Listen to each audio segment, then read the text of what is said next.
Hey everyone, I'm Chris, and this is Cue the Credits.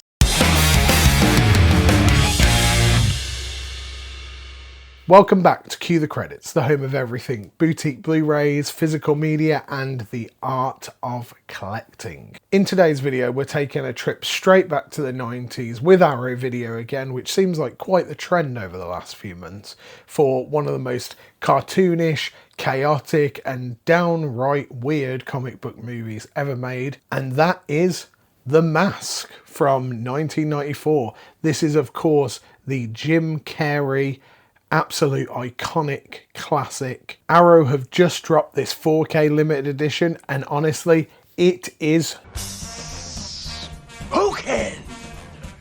So during this video, we will unbox everything which is inside of this lovely hard box. We'll be talking about the transfer. This has got Dolby Vision and Dolby Atmos and an absolute slew of special features. So without further ado, shall we unbox this? Straight into it, we get the iconic yellow suit, Jim Carrey's smiling face, and the Mask logo, and of course Jim Carrey's name with the little M for the mask.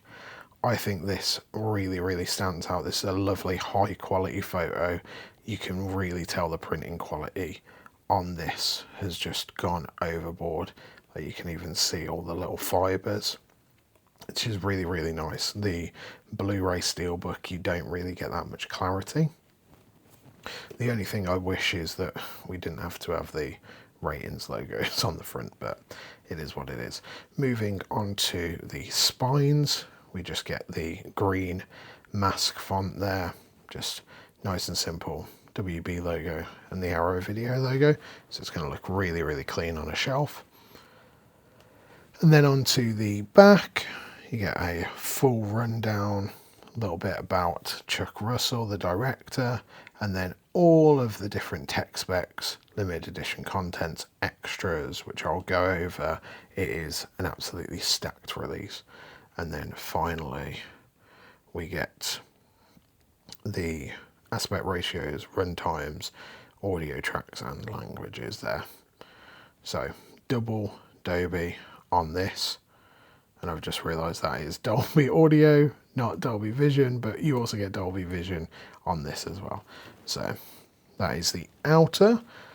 Sliding off this, we go from yellow to purple. Still get that mask shot. Not sure if I would have liked a different shot of this, but you know, it is what it is. But we still got the purple there. It's a nice purple, it's a matte finish, and then we get the actual mask on the back, and then just a little sneak peek of the alternative artwork. So let's crack into it. We'll do the poster first, and we get a double-sided poster, one of the first artwork that was on the front, and then one of the alternative artwork in the iconic, or should I say Jim Carrey in the iconic yellow suit with the purple mask font there. This looks cool. I'm not sure why. This poster kind of feels a little bit thinner than the ones we've been having in previous releases, but maybe that's just me. Then we get a 38-page booklet here, which is made to look like the Edge City Tribune with Cameron Diaz on the front there. We get the Mask logo and then nothing on the back, but just kind of printed so it looks like a newspaper. Inside you have, let's look at that photo to start with. You get a lot of this. You get Milo on the corner. Absolute standout of the film is Milo. You get cast and crew, Masks of Dreams, Masks of Nightmares, which is a new essay, some original production notes, and then production credits. So inside, just take you through this a little bit. You get some great iconic shots, and it is just kind of throughout that. So this is a really nice booklet. Quite excited to dive into it.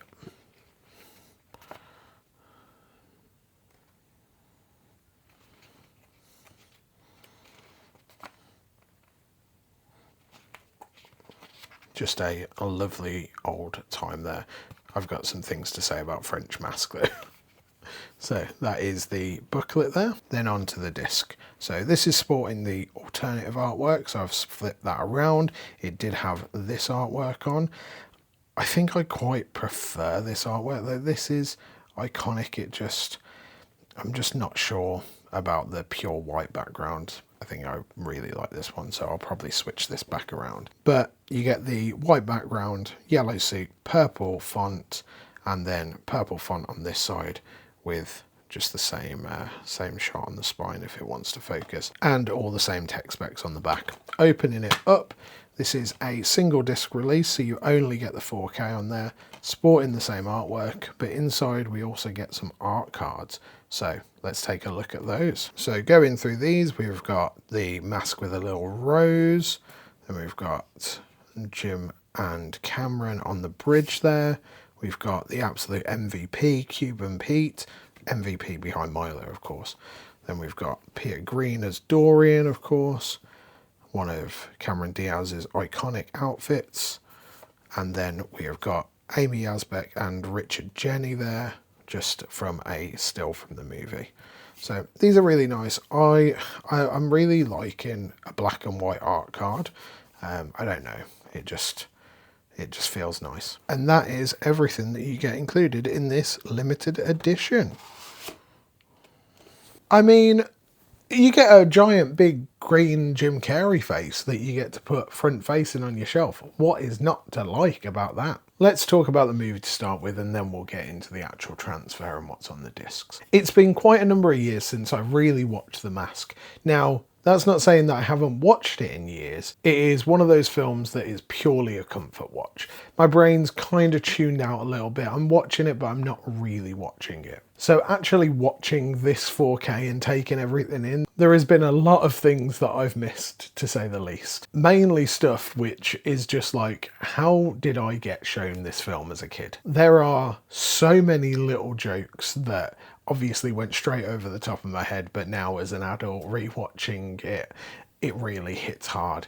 I mean, let's talk about the mechanic scene where they're just adding on random bits and bobs.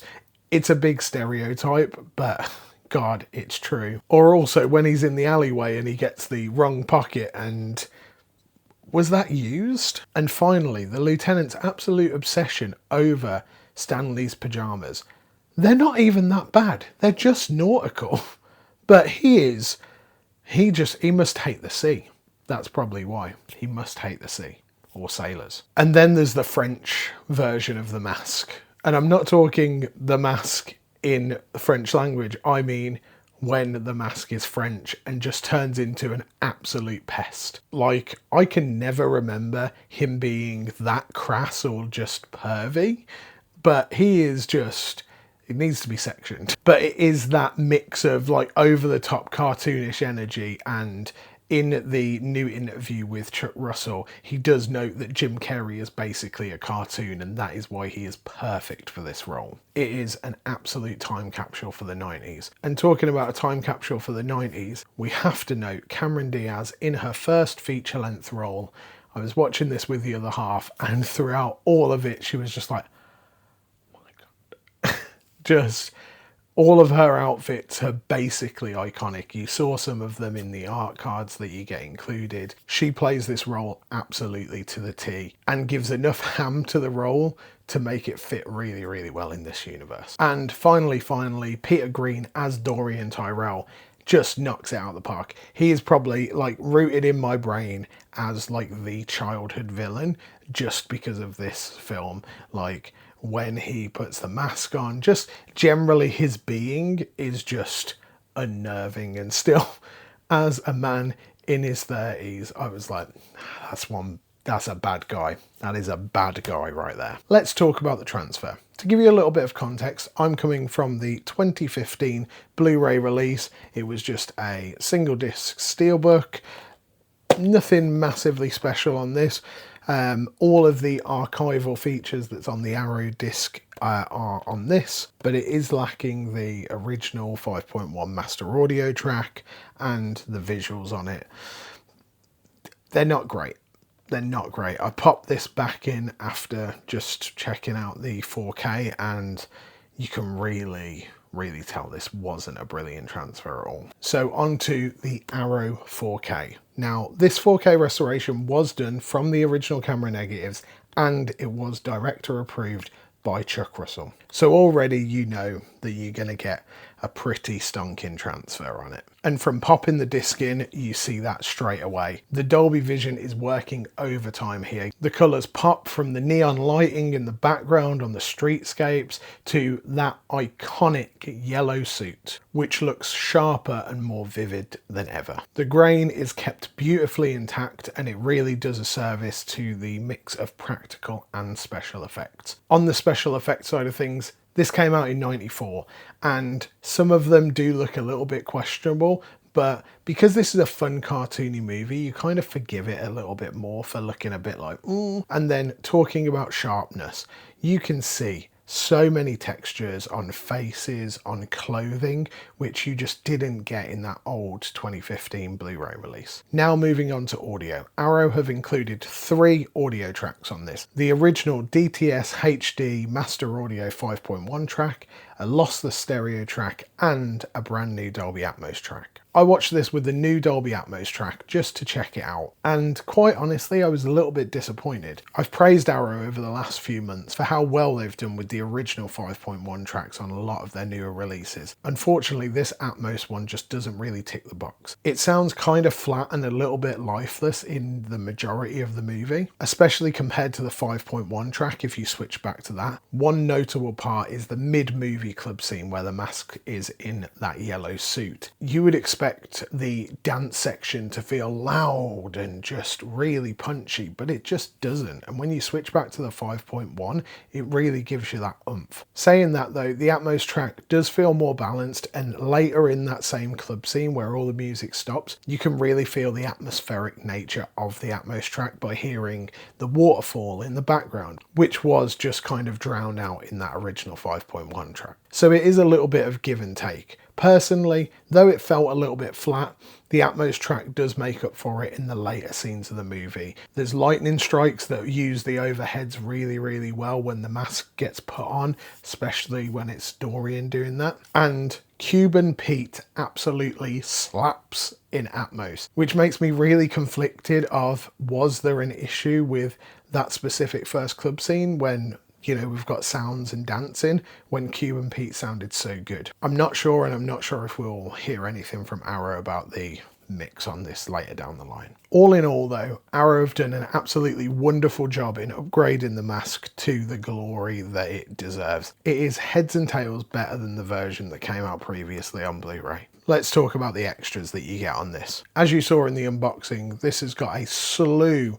of extras on there. Arrow have included over 90 minutes of new extras. That includes a slew of interviews, including Chuck Russell, Mike Richardson, and Amy Yazbek, just to name a few. You also get a 10-minute video essay about how Jack Russell Terriers just infected America after this film. And then you also get 80 minutes of archival footage, which was included on that previous Blu-ray. One thing that wasn't included on the previous Blu-ray was the stills galleries. Now you get over 410 stills, with the majority being production, but you also get about 15 promotional photos as well, which are cool. The production photos are really rad to just kind of skip through and see how this film was being made. And honestly, it's something that Arrow Video didn't really need to include, but it's really cool to see. One glaring omission from these extras though is Carrey or Diaz. Now I appreciate that they are probably both out of Arrow Video's budget, but it would have been rad to have either one or both of them come back to speak about this film. One, Jim Carrey, just so he could talk about this golden age of film where he was just the guy.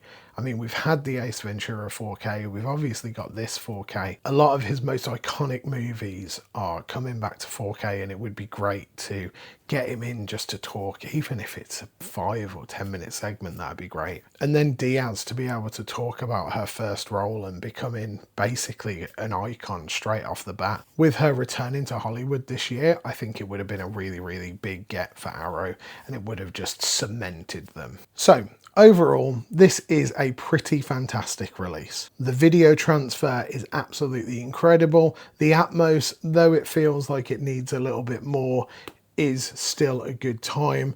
And if not, you have got the original 5.1 on there, so don't let that put you off. It is still worth a listen. The extras alone on this make it worth picking up just so you can kind of dive through it. This is a must-have for any 90s collector or Jim Carrey fan, or both, because realistically, if you love Jim Carrey movies, you probably love 90s movies. The mask might be completely unhinged, but Arrow have absolutely given it the treatment that it deserves. I cannot wait to have this sitting right up there on the shelf. Thank you so much for watching this episode of Cue the Credits.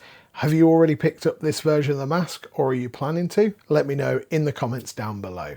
And also don't forget to hit that subscribe button, leave a like, comment, share it with your friends, do all of that YouTube stuff. I really appreciate talking movies with you every single week. And until next time, I hope you have a wonderful rest of your day. Peace!